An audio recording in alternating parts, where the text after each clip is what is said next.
Hey guys, what's going on? Third Street Reactions here. We're back. I'm Shane. Zack. We're back here with Season 1, Episode 14 of Attack on Titan.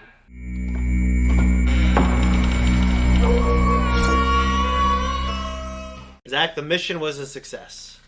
Yes, it was. We had a lot of participation on the part of the soldiers and also some judgment calls made by Pixis. Yeah, he made it the all right... worked out together. It all worked out in the end. It all came out in the wash, so to speak. Aaron, he comes to after Armin kind of gets him to snap out of it. Stabs him in the arm. Stabs him in the fucking arm. In the arm, all at once. Risky business. Yes. And so he gets him to snap out of it. He comes back, completes the mission with help from all the little soldiers. John has some issues with his gear, and some buddies show up to help him out. Yeah. They get the gear. He makes it out okay. He makes it out of there. But he wakes up in a jail cell because the military police take custody of him. Yeah, Aaron does. We have Levi and Ervin show up. Basically. Scouts, right? Yeah, the scouts. Like the top scouts, which are the MP in the interior. That's kind of like the luxury job. The scouts are the bad. The military police have him. They captured him. He's under arrest. They go there to question him while he's still in their custody. And then it turns out he wants to join the scouts. And then Levi's like, oh, well played, but I'll vouch for him, blah, blah, blah. Like, they get the fuck out. Before we jump in, guys, you probably notice I'm wearing this shirt. He has one too. And we also drinking out of these mugs. We have merch, and it should hopefully be live at the bottom of this video. So if you guys want to support us, you can do that on Patreon. You can do that by just watching, liking, commenting. But you can also buy some merch. And if you buy it, make sure you take a picture, tag us on Instagram. We'll check it out. We'll give it a like. We appreciate it, guys. All right, guys, we're going to jump in. Make sure you go watch the reaction on Patreon. Then come back here for the discussion. What are we going to do?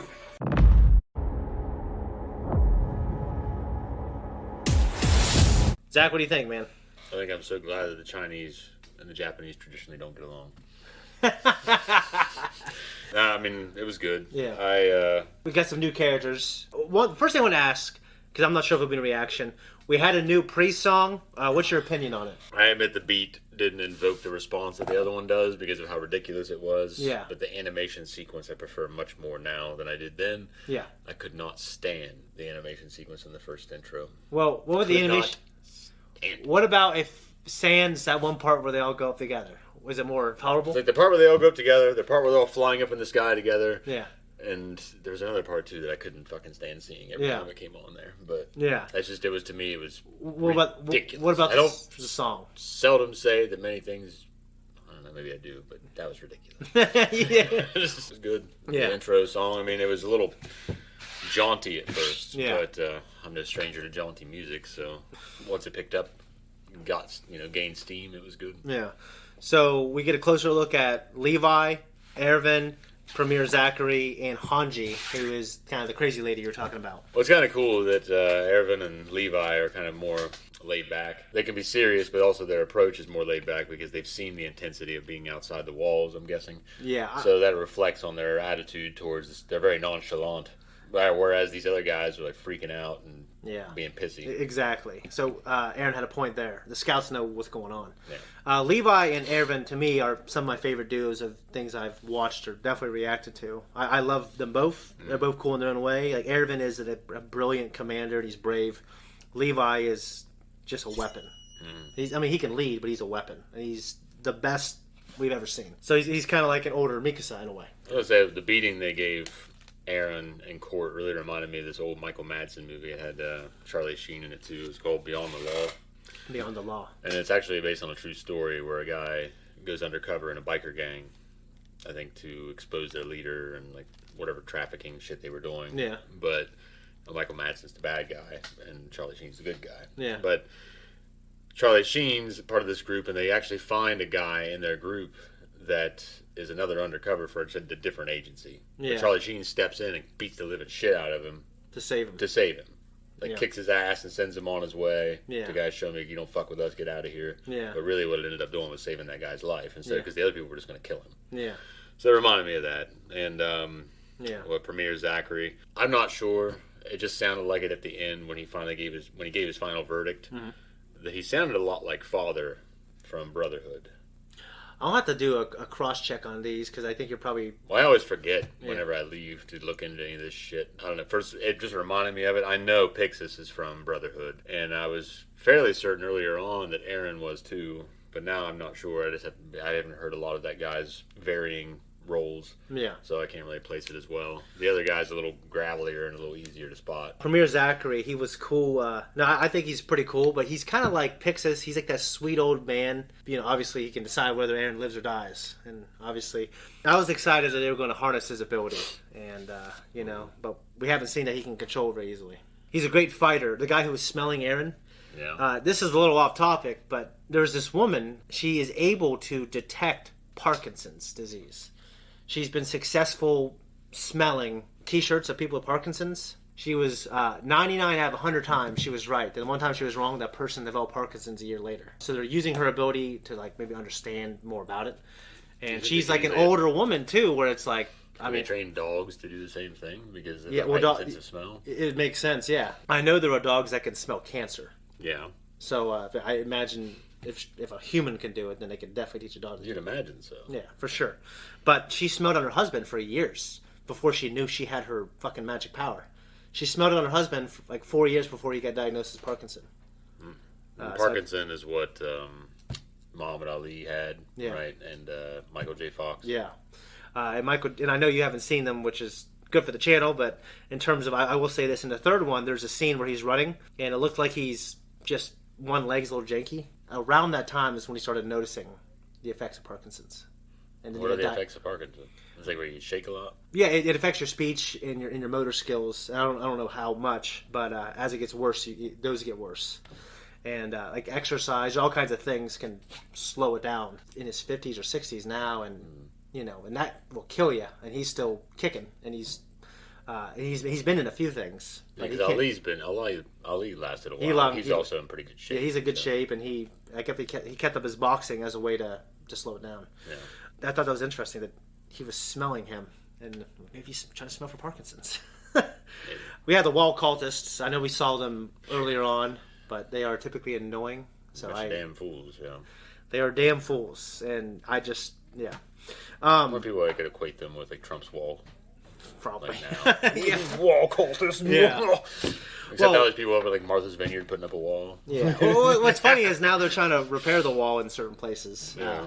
After they said they weren't going to, they're shutting down that project. How ironic. You haven't seen much of her, but I actually really like Hanji. I think she's pretty. Well, she seems like she'd be entertaining as a character. She's entertaining. She's loopy. She's loopy. Batshit, but she's. Yeah. I don't have anything else. Any questions going forward or anything? Yeah, I was just going to pose a question for the audience. I discuss it quite a bit, quite often in a lot of the animated shows we watch. But who would be your favorite voice actor? I don't know. Who's yours? To my shame, I don't remember his name because he has not been in much. I love hearing the guy that played Vera Bradley's voice. Yeah. He was also in Fairy Tale, which is an anime that my daughter watched. Okay. I don't think she's continued watching it since then, but he was in it briefly. Makoto Uematsu is definitely right up there with me, but I think he's just so obvious. It makes it hard for me to say it's obviously just Mako. Yeah. So, but Kevin Michael Richards has been in a lot of things that I've enjoyed, and I always enjoy hearing him. And being a fan of actual their work, I kind of just, to me, they disappear into the performance. But now that because of you, I've kind of paid closer attention. Well, and Kevin Michael Richardson actually, he plays Shredder. I think it's Richards. Is it Richards or Richardson? I don't know. Because I always think it's one or the other, and I'm always wrong. I think you've said both. I know I have, and I always have to stop and think. I always say Richardson. I'm like, no, I'm pretty sure it's Kevin Michael Richards. You might. That sounds right, but I'm pretty sure, but I don't know. Because you have Keith David, who's done some roles, but he's predominantly an actor. Yeah. Like James Earl Jones, and James Earl Jones, I don't even want to count him. He's only done 2 significant roles to my knowledge, Mufasa and Vader. Yeah. To me, they're standout roles, but they're I don't really want to count him, but he's just so significant in that realm. I might have to say Chris Sabat. Chris Sabat's really good. You have David Hayter. Oh yeah, dude, he's great. Troy Baker. Troy Baker is very fluent and very good. Troy Baker, I will. I mean, because to me, he's played some incredible. Well, he played the Joker in the Batman Hush film. Yeah, the animated version. Because he was good, and he sounded a lot like Mark Hamill. Yeah, so because when I first watched it, I'm like, this sounds like a lot like Mark Hamill. I'm surprised he came back for this. And then I looked at his credits, and it was Troy Baker. I'm like, oh fuck, there you go. I actually haven't seen it, but I heard people say he's incredible, but they criticized him because they said he's just doing an incredible Mark Hamill impression. Well, he's not always doing that though. Troy Baker's been in some Kojima works. Yeah. And he's played Ocelot. He's played... He plays Joel in The Last of Us. I can't remember his fucking name. And he sounds nothing like Joel. Yeah, and I can't remember his fucking name, the character he plays right now in Death Stranding. Yeah, but it actually But he's in Death Stranding, but they modeled Ocelot off of him, too, in... Oh, yeah. 5. Yeah. So, I think he might be, like, kind of the... Right now, to me, without really stretching my legs in the realm, he's kind of like the Gary Oldman of voice actors right now, because he's because Gary Oldman's such a chameleon. Yeah. Like between him and Daniel Day-Lewis, which I think Gary Oldman's better at it than Lewis, about like just becoming something entirely different for his different roles, because Day-Lewis has such a featured look to him that he doesn't vary in his performances in terms like he always looks the same. Yeah. He might not have the facial hair, and he might have different colored hair, or skinnier or whatever, but he's usually about the same size. But it's always him though. And it's just he does such a good job of the power of his role. But I think Gary Oldman's better about being an understated kind of character. Yeah, well, it's weird because I see him play Commissioner Gordon, and then you go back and you play that The Fifth Element. He's completely different. And he played Drexel in True Romance, and he's like this gangster drug dealer guy, and that's a wild role for him. It's brief but wild. Yeah. And he was in Sling Blade. Oh yeah, as that shitty guy in the fucking the mental health place. And he's been in so much shit that it's great. Troy Baker. I mean, there's a lot. If you had a gun in my head, I might say Chris Sabat for the influence in my life and his work as a producer for other voice actors. That's not what I'm asking about. I'm asking about the role as a voice actor. I don't know if he's the most talented. I might have to say Chris Sabat, even if he's not the most talented. No, Chris Sabat is prominent in our lives. Yeah, but like Nolan North. I mean, honestly, he sounds like Nolan North, but he's been in a lot of amazing things in terms of his video game work as well. And I guess he was in just a bunch of animation. Yeah. But I think, as you said, Troy Baker, he definitely varies his performance so much. In terms of skill, I think he's probably the best one. But like I said, without stretching my legs, I mean, Phil Lamar has been in a lot of shit that I've liked. Yeah. Metal Gear Solid 2, he was in. Yeah.